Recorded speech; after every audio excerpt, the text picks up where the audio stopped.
The World Cup is one of the strangest businesses ever created. Countries build the stadiums, broadcasters buy the rights, sponsors buy the spotlight, fans buy the tickets, and FIFA collects. And somehow, everybody agrees this is normal. Think about that for a second. FIFA doesn't own the players. It doesn't own the clubs. It doesn't own the stadiums. It doesn't even own football. Yet, in 2022, FIFA generated roughly $7.5 billion from a single tournament. The 2026 World Cup is expected to generate more than $11 billion. Not bad for an organization that doesn't actually play football. So, what's going on? The answer is surprisingly simple. FIFA spent a century building the most valuable toll booth in sports, and now everybody pays to get through it.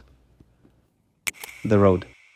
Most people think FIFA's business is football. It's not. Football is the attraction, the World Cup is the asset. Those are different things. Football belongs to everyone. The World Cup belongs to FIFA. That sounds like a legal technicality. It isn't. It's the entire business. Because once billions of people agree that your event matters, you don't need to own the sport anymore. You just need to own the event everyone cares about most. That's exactly what FIFA did. The World Cup became the Super Bowl, Olympics, and World Series of football rolled into one giant global event. And once that happened, everyone started lining up. Countries, sponsors, broadcasters, brands, governments, different motives, same event. FIFA owned the gate. Who really pays? Here's where the story gets weird. Imagine throwing a party. Not a normal party, the biggest party on earth. Now imagine your guests build the venue, your guests hire security, your guests pay for transportation, your guests renovate the neighborhood, and after all that you keep most of the money. That's basically the World Cup. When the World Cup arrives, FIFA doesn't show up with bulldozers. The host country does. FIFA doesn't build the stadiums, which is convenient. Construction projects have a bad habit of costing money.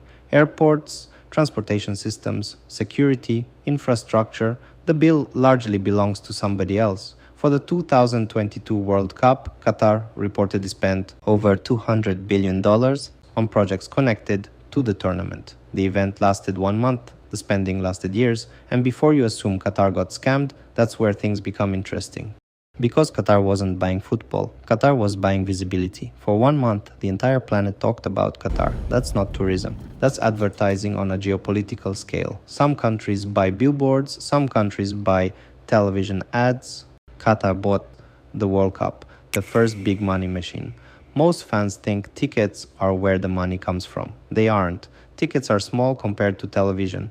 Television is where the real machine starts. Broadcasters around the world pay billions for the right to show World Cup matches. Why? Because missing the World Cup is not an option. Imagine being the CEO of a television network. Your competitor gets every World Cup match, you get none. Good luck explaining that to advertisers. FIFA discovered the perfect customer, one that can't afford to walk away. The easiest negotiation is the one where the other side can't say no. The second big money machine. Then come sponsors. This is where FIFA got really smart. Most organizations sell advertising. FIFA sells monopoly. If Visa wins the payment category, MasterCard loses. If Coca-Cola wins the beverage category, Pepsi loses. Sponsors aren't paying to be seen. They're paying to make somebody else disappear. That's a completely different business and a much more profitable one. Suddenly, sponsorship isn't marketing. It's an auction. And auctions are wonderful when everybody wants the same thing. The decision that printed money. For decades, the World Cup had 32 teams. Then FIFA expanded it to 48. Officially, it was about inclusion, more countries, more opportunities, more dreams. That's the public version. The spreadsheet version looks slightly different. The tournament grows from 64 matches to 104. 40 additional matches, 40 additional broadcasts, 40 additional sponsorship opportunities, 40 additional advertising opportunities. FIFA didn't just add countries, FIFA added inventory. Somewhere inside FIFA headquarters, an accountant probably celebrated before the fans did. Football fans saw more football, accountants saw more revenue. For once, everyone was happy. The moment FIFA realized its power. One of the strangest stories happened in Brazil. Before The 2014 World Cup, alcohol sales inside stadiums faced restrictions. There was just one problem. Budweiser was one of FIFA's biggest sponsors. Budweiser sells beer, and beer companies generally prefer situations where people can buy beer. Eventually, legislation connected to stadium alcohol sales was adjusted ahead of the tournament. Think about how insane that is. A football tournament became influential enough to help reshape national policy discussions. That's not power from owning football. That's power from owning something nobody wants to lose. Who actually wins?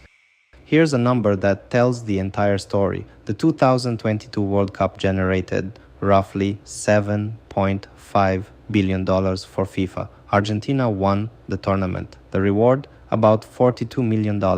Read that again. The champions of the world earned millions. FIFA earned billions. The players created the spectacle, the fans created the atmosphere, the countries built the infrastructure, the broadcasters distributed the product, the sponsors funded the machine, FIFA owned the rights. Not on the field, above it. That's where the money lives. The Apocalypse Fund.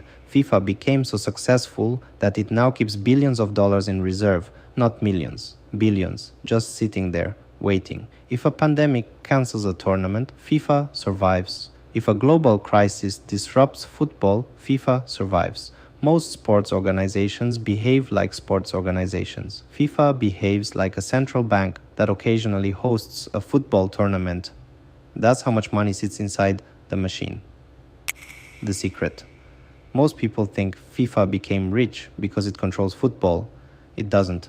Football is too big for anyone to control. What FIFA controls is much more valuable. The road, the tournament, the moment. The World Cup became the one football event nobody can afford to ignore. Countries want it, sponsors want it, broadcasters want it, fans want it, and every one of them eventually arrives at the same place, the toll booth. The strange thing about FIFA isn't that it makes billions. Lots of organizations make billions. The strange thing is that FIFA built a business where almost everyone else pays for the road.